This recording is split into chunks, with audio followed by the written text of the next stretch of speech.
wala ka karapit ko, saan talaga to? Dito lapit, ito, lagi naman wala. Lagi natin sa bata. Sa meron din naman. Wow! Nakakakita sa Santivero, si Dion, si Mark Villar, kasi isa sa iimbestigahan, si Mark Villar. Tahimik ka, Mark Villar, akala mo makakalusot ka. So, yan po mga kababayan.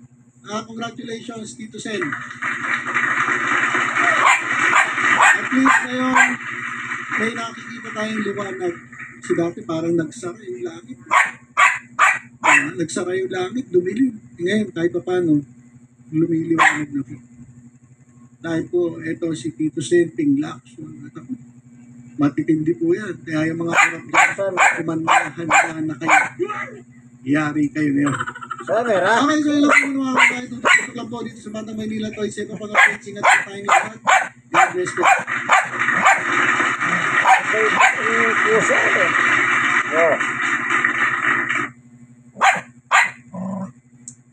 Oh.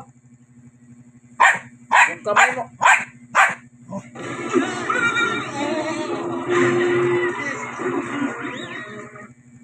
Ilang mga kongresista ang nakaladkad sa flood control scandal matapos kumanta ang mga diskaya sa Senate Blue Ribbon Committee Investigation. At isa sa mga pinangalanan, si Marikina 1st District Representative Marcy Teodoro. Kausapin po natin siya ngayon. Congressman Teodoro, magandang gabi po sa inyo. Dalawa yan. Magandang gabi, hindi sa mga nanonood.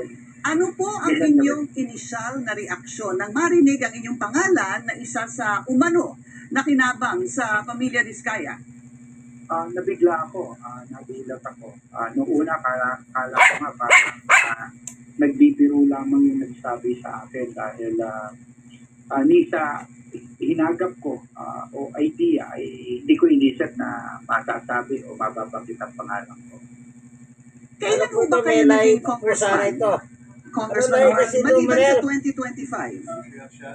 Persian. Congressman ako noong 2007. Layo po siya ng Persian. Umabay puntot. Kanya lang po tala kayo. Puting pa eh. Hanggang June of 2016. Pagkita mo nga Persian yung ano mo. Mayor ako from After that period hanggang 2025. At nakabalik na ako ngayon sa Kongreso. 2 buwan pa lamang ang nakakaraan.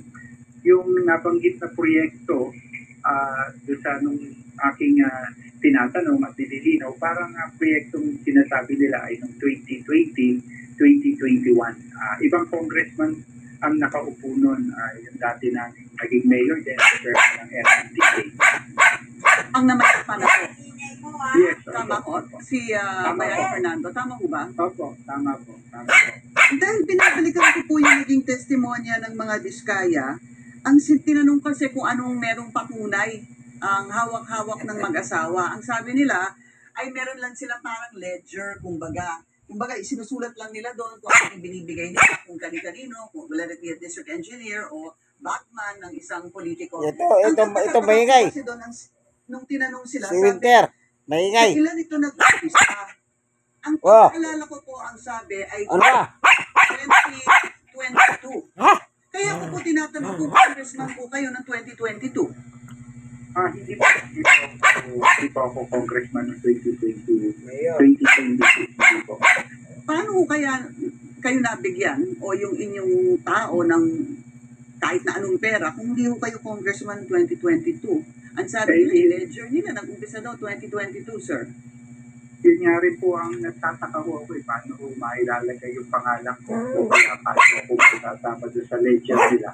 So, hindi naman ako congressman. At ito, hindi naman local project ito, local DPWH project. Kaya nga po, pinapakuha ko po kanina pa po yung journal o yung minutes ng hearing kanina sa Senate para na ako mapag-aralan din namin kung saan nang gagaling yung sinasabi na testimonya ng mga Diskaya kanina. Dahil tingin ko it's a false testimony in a legislative hearing.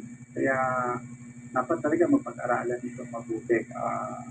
Ako, Ben, kaibigan. ating mabuti ito para naman Oo, isa ka pa eh.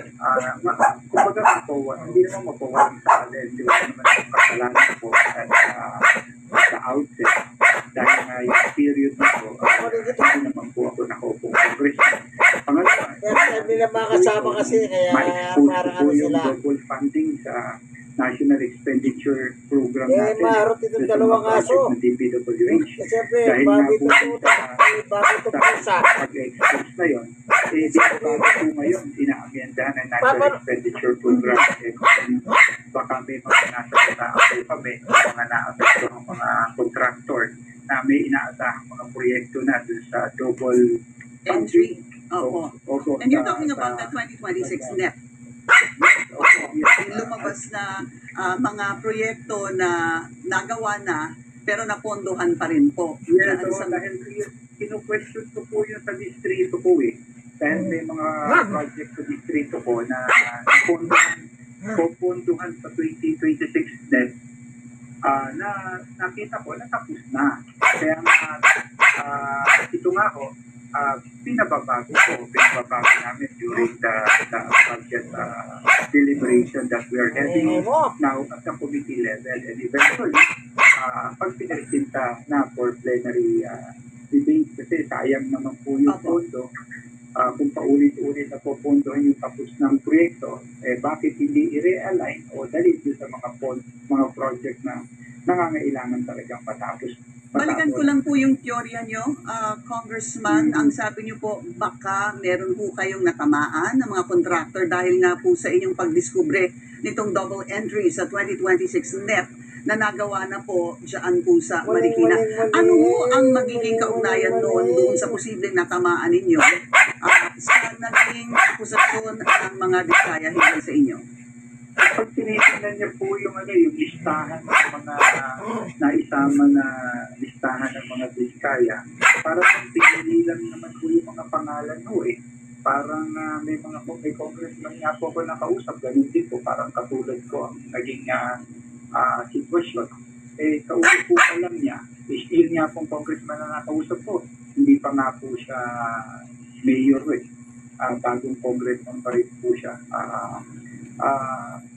Ito po yung Persian po ito, Persian. dahil nga po Persian cat.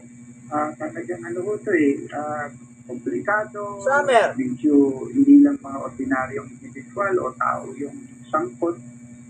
Kaya parang kung ma-divert nila yung focus sa tunay na intention ng investigation, magiging papakinabang ito doon sa mga taong may tunay na kinalaman doon sa anomalous fraudulent practice po.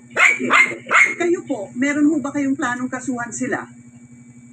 Opo, yun nga po yung dahilan bakit tinitingnan ko may office, hinihingi ko po yung kopya naman ng minutes kanina sa Senate hearing para makita natin talaga yung statement na ibinigay po sa testimony sa hearing kanina. Maring perjury nga po ang maging kaso dahil nga ito'y under oath yung mga sinayang na statement. Congressman, ang mag-asawa po ay naglahad na nga po at naglakas loob gaya ng sabi ng ilang mga senador na magsiwalat ng mga pangalan ng ilang politiko. At kaakibat nito ay ang posibleng paghingi po ng proteksyon sa gobyerno. What are your thoughts on that? Dapat po bang bigyan sila ng proteksyon? Under the State Witness Protection Program natin, ang pwede mabigyan ng protection yung pinaka-least